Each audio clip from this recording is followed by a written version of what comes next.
हा विचार सोडून आम्ही करू ना, आम्ही आमच्या शेवटच्या क्षणात 2 कोटी रुपयाचे दर आहे आणि प्रशासनाने 25 लाखाचा दर काढला. प्रशासन दखल घेत नाही गोष्टीची. अत्यंत लाजिरवाणी आणि चीड आणणारी घटना आहे. हे प्रकरण फार मोठं होईल आणि जड जाईल प्रशासनाला. 1 एकर चालली असेल तर 2 एकर घेऊन द्या. लोकांचा पाऊल या ठिकाणी उचलण्यासंदर्भात घोषणा केली. त्या संदर्भामध्ये तुम्ही तो निर्णय घेऊ नये. आम्ही आहोत. आमच्या चरण नाही झालं तर मग तुम्ही पुढचा निर्णय काय करायचा तो करा. हो, जे नांदेड जालना समृद्धी महामार्गाच्या मावेजासाठी जे पट्टा उडवण्यात येत आहे प्रशासनामार्फत, तिथं जे आंदोलन चालू देवमूर्तीमध्ये तुम्ही इथं भेट देण्यासाठी आलात, तर आंदोलकांना भेटून काय जाणून घेतलं आणि काय सूचना केल्या? मुळात आंदोलकाच्या ज्या भावना आहेत त्या माझ्याही भावना आहेत आणि जे आंदोलक मागणी करतात ते अत्यंत रास्त आणि कायदेशीर आणि लिगल मागणी या ठिकाणी करतात.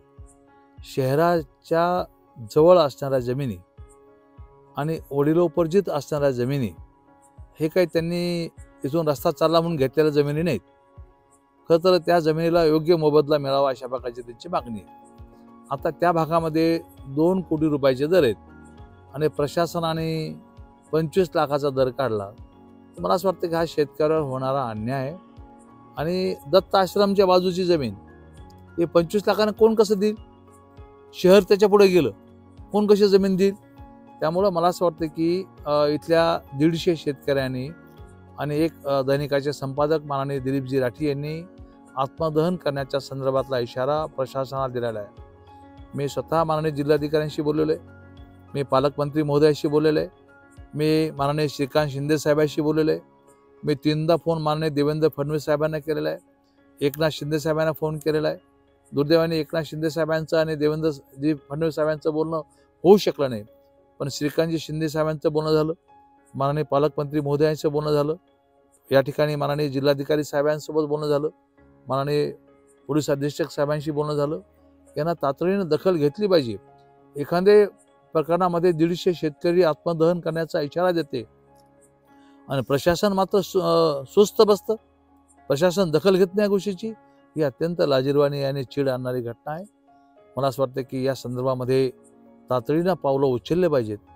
मी स्वतः या संदर्भामध्ये पुढाकार घेऊन या संदर्भामध्ये कामाला लागलेलो आहे. आज माननीय जिल्हाधिकाऱ्याला बोललो की तुम्ही कमीत कमी RDC साहेबांना तरी तिथं पाठवा. मग त्यांनी सांगितलं की RDC साहेब येतील आणि बोलतील. पण मला असं वाटतं की आलमोठी भूमिका या ठिकाणी घेऊ नये आणि मग हे प्रकरण फार मोठं होईल आणि जड जाईल प्रशासनाला. त्यामुळं तातडीनं वस्तुनिष्ठ गोष्टी या ठिकाणी कराव्यात. इथं शेतकरी म्हणतात व त्यांची मागणी काय आहे?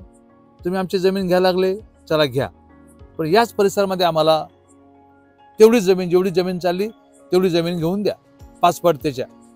जे आज तुम्ही 5 पट रेट देताना तर त्या जमिनीच्या 5 पट जमीन द्या. नका 5 पट देऊ, डबल घेऊन द्या. 1 एकर चालली असेल तर 2 एकर घेऊन द्या. 2 एकर चालली असेल तर 5 एकर घेऊन द्या. माझं मत असं आहे की ही मागणी काय अवाजबी नाही त्यांची, की जमीन घ्या आमची, पण आमच्या जमिनीला लागून आम्हाला जमीन घेऊन द्या. ही अत्यंत सोपी मागणी त्यांनी केलेली आहे. आणि नाहीतर मी 1.5 कोटी रुपये देतो, 1 एकर जमीन घेऊन दाखवा प्रशासनाच्या कोणत्या अधिकाऱ्याने. त्यामुळे यांच्या मागण्या आहेत शेतकऱ्यांच्या, हे अत्यंत रास्त आहेत आणि न्यायसंगत आहेत आणि निश्चितपणे त्यांच्यावर अन्याय या ठिकाणी कदापि होऊन दिला जाणार नाही. मी माननीय दिलीप राठी आणि सर्व शेतकऱ्याला विनंती करतो की त्यांनी जे काही टोकाचं पाऊल या ठिकाणी उचलण्यासंदर्भात घोषणा केलेली ते परत घ्यावी. त्या संदर्भामध्ये तुम्ही तो निर्णय घेऊ नये. आम्ही आहोत. आमच्या चरण नाही झालं तर मग तुम्ही पुढचा निर्णय काय करायचा तो करा. मग आम्ही भांडू, आम्हाला 1 महिना 15 दिवस द्या, आम्ही या संदर्भामध्ये भांडू, विषय टोकाला घेऊन जाऊ आणि निश्चितपणे न्याय मिळवून देऊ. टेक्निकल बाबीमध्ये सर्व गोष्टी पाहत लागत नाही. आता आपण जिथं उभा आहेत हे संपूर्ण झालर क्षेत्र आहे. झालर क्षेत्रामध्ये याला डीम परमिशन असते येण्याची. एवढं असताना सुद्धा यांना हे कळत नाही, म्हणजे अवघड झालं आता. त्यामुळं निश्चितपणे आम्ही या सर्व बाबीवर लक्ष घालू.